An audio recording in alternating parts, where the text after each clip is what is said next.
안녕하세요. 정치를 쉽게 풉니다. 정치의 10단 태영호가 또 해냈다는 소식입니다. 태영호의 활약이 눈부십니다. 오늘자 노컷뉴스는 태영호의 공천 황금 의혹을 단독 보도했습니다. 이것은 대통령실의 공천 개입 논란의 중심에 서 있는 태영호가 지방선거 공천을 대가로 돈을 받았다는 얘기가 되면서 최근 논란이 되고 있는 김연아 건과 맞물리면서 국힘당을 초토화시키고 있습니다. 자, 먼저 어제자 CBS 라디오 방송에서는 논란의 태영호 의원실에 대한 취재담이 방송되었습니다. 김규환 CBS 논설위원장은 이렇게 말했습니다. 최근 4.3 망원 정강원 추앙 발언으로 물의를 일으킨 태영호와 김재원은 다음 총선 출마가 어려워지는 징계를 이번에 받을 것이라는 예상이 우세하다. 그리고 국회 비서진들 사이에서는 기피하는 5인방 의원실이 존재한다. 그 중에 가장 기피하는 의원실이 바로 태영호다. 이 태영호 의원실은 자주 비서진이 교체가 되는데 특히 태영호는 회계 처리할 때 비상식적인 지시를 많이 한다. 그렇게 비상식적으로 지시를 하기 때문에 매번 보좌관들은 태영호의 발언을 녹음할 수밖에 없었다고 한다. 그래서 당 사무처에서도 회계 처리 관련해서 여러 차례 주의를 준 바가 있다. 그래서 추가로 사고가 터지면 후원금 문제 등 돈 관리 문제가 크게 불거질 것이다.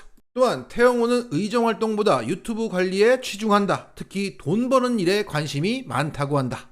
자, 그러니까 태영호는 돈에 관련된 일에는 비상식적인 지시를 했고 그래서 직원들이 버티지 못하고 나간다. 한마디로 돈 관련된 부분은 매우 지저분하다는 얘기입니다. 그래서일까 CBS 산하 언론사인 노컷뉴스가 오늘 보다 디테일한 내용을 단독 보도했습니다. 이 노컷뉴스는 태영호 의원의 최근 3년간의 후원금 장부를 입수했는데 아마도 그 녹취록 건처럼 전직 비서관을 통해서 입수한 것으로 보입니다. 자, 그 장부를 봤더니 국힘 태영호 최고위원이 작년 지방선거를 전후로 해서 본인 지역구에서 당선되었던 그 기초 의원들로부터 정치 후원금을 받은 것이 확인됐다. 그런데 그 후원금을 받는 과정이 쪼개기 수법이 동원되었다는 겁니다. 여기서 쪼개기 후원이라고 하는 것은 여러 사람의 명의로 나눠줘서 합법적인 후원금인 것처럼 가장해서 기부하는 행위를 말합니다. 쉽게 말해 태영호에게 공천을 약속받은 기초의원이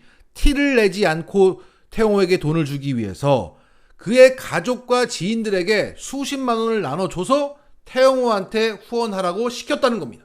현재 정치자금법에 의하면 한 사람이 정치인에게 후원할 한도는 연간 500만 원이 한도고 연간 300만 원이 넘으면 그 실명이 공개될 수 있습니다. 그래서 실제 강남구에서 구의원으로 당선된 A 의원의 경우에는 본인 명의로 60만 원을 후원하고 가족 4명에게 30만 원에서 60만 원씩 줘서 태영호에게 후원하도록 했습니다. 그래서 총 270만 원을 입금했다.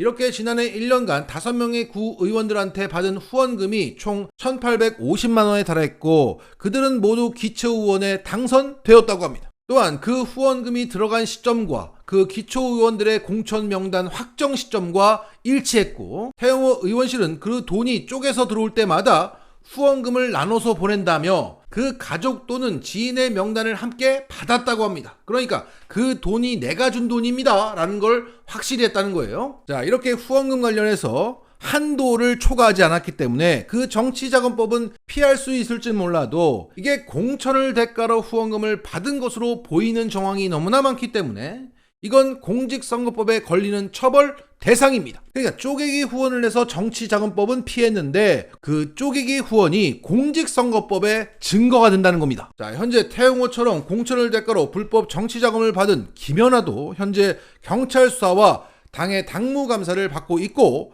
국힘 소속 박순자 의원도 똑같은 혐의로 현재 구속 기소된 상태입니다.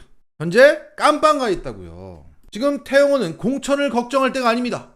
깜빵을 준비할 때입니다. 여기에 태영호는 노컷뉴스가 전화하고 문자로 해명 기회를 줬음에도 불구하고 전화도 답장도 하지 않고 있다고 합니다. 네, 이러니 비서진들이 도망가죠. 나눠서 보냈습니다. 이런 메시지를 받으면 야, 이거 참 큰일 날 것 같은데 이러고 도망가는 겁니다. 태영호가 큰일을 하고 있습니다. 대통령실부터 국힘당까지 초토화를 시키고 있습니다. 깜빵 갈 때까지 일보라우! 최근 조성주 씨의 발언이 큰 논란이 되고 있습니다. 이 조성주 정치발전소 이사장은 최근 논란이 된 청년 유니온 행사에 이준석과 박지원을 한자리에 모은 인물입니다. 그는 이번 대선에서 심상정 캠프의 종합상황실장을 맡을 만큼 정의당에 뿌리를 두고 있습니다. 그런데 그가 정의당은 진보 타이틀을 버릴 수 있다고 말했던 겁니다. 이것은 향후 정의당이 진보를 버리고 보수의 품에 안기겠다는 얘기인가 싶어서 주목이 되고 있습니다. 자, 그의 말을 좀 들어보겠습니다. 진보정당의 역할은 1987년 민주화 이후에도 여전히 대표되지 않던 한국 사회의 왼쪽에 있는 목소리를 대표하는 거였어요. 그 목소리를 한국 정치에 들여오면서 절반의 성공을 거뒀죠. 문제는 그 목소리가 진짜 권력의 중심까지 못 간 거죠. 그 지점에서 진보정당은 실패했습니다. 그래서 세 번째 권력, 즉 청년 유니온이라는 단체는 이제 새로운 도전을 떠나자고 말하는 거예요. 진보라는 타이틀조차도 저는 버릴 수 있다고 생각합니다. 진보 정당으로서 왼쪽의 목소리를 대변하는 역할은 이제 유효기간이 다 됐어요. 정의당을 지지하는 진보적 지지층이 무너졌기 때문에 정의당에 위기가 온 거잖아요. 그 지지층은 이미 떨어져 나가 있는 것 같아요. 진보라는 의미를 재구성해서 완전히 새로운 정당으로 출발하지 않으면 안 돼요. 지금의 토대 위에서 정의당을 복원하는 건 어렵다고 봅니다. 사울 알린스키가 말했듯이 타협은 승리의 다른 말이에요. 힘이 있는 사람만 타협할 수 있거든요. 자, 그러니까 중간 정리하자면 권력을 잡아야 의미가 있는 것이다. 진보라는 타이틀을 버리고 청년 유니온한 곳에서 새 출발을 하자. 박지원, 이준석, 장혜영, 류호정과 함께 힘 있는 사람들과 타협해 가면서 권력을 잡아보자는 겁니다. 대단합니다.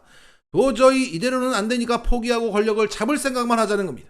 그러면서 검찰에 대한 관점을 말합니다. 재벌과 검찰이 문제가 없다는 건 아닙니다. 문제가 있지만 그들을 악으로 규정해서 척결해야 한다는 논리로는 해결이 안 되는 거죠. 죄송하게도 세상이 그렇게 구성되어 있지 않다고 말씀드릴 수밖에 없어요. 쳇바퀴 돌듯 서로 악이라고 얘기하면서 다원적인 목소리를 누르고 있습니다. 거악 척결에 집중해야 하는데 여성 이주 노동자의 권리 이야기를 왜 지금 하냐는 식이죠. 그런 논리에 빠지는 게 지금의 기득권 정치가 가장 말하는 방식입니다.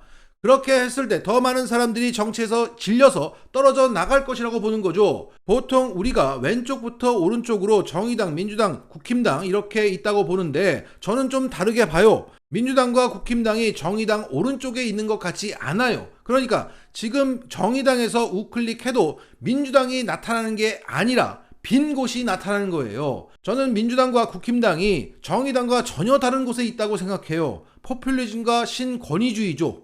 그러니까 민주당은 포퓰리즘이고 국힘당은 신권위주의다. 야, 정의당한테 포퓰리즘 소리를 다 듣습니다. 자, 그러니까 민주당과 국힘당은 X축에 있는데 우리는 Y축에 있다는 겁니다. 그래서 완전히 다른 차원의 정당이라는 거예요.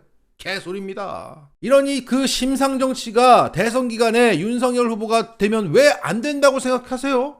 이런 발언이나 했던 거죠. 정의당이 망가진 줄 알았지만 이 정도일 줄 몰랐습니다. 자, 우리 시민들은 공정한 게임을 보면서 행복해지길 원합니다. 언론의 편파성 때문에 기울어진 운동장도 좀 평평하게 만들고 검찰이 심판을 보지 않고 편드는 이 상황을 좀 개선해가면서 좌우가 공정한 경쟁을 하는 것을 보길 원합니다. 하지만 지금 정의당은 그 판을 바꿀 생각은 포기한 채 그 판에서 선수로 뛰고 싶어서 안달이 난 겁니다. 쉽게 말해 벤치 신세는 이제 더 이상 지겨워. 나 선수로 뛸 수 있게 해주면 기울어진 운동장? 오케이. 편파적인 심판? 괜찮아. 나 선수로 뛰고 싶어. 정의당은 이 정도로 망가졌다는 것을 알려드리고 그 자리를 아마도 진보당이 대체할 것 같습니다. 정의당 아웃! 마치겠습니다.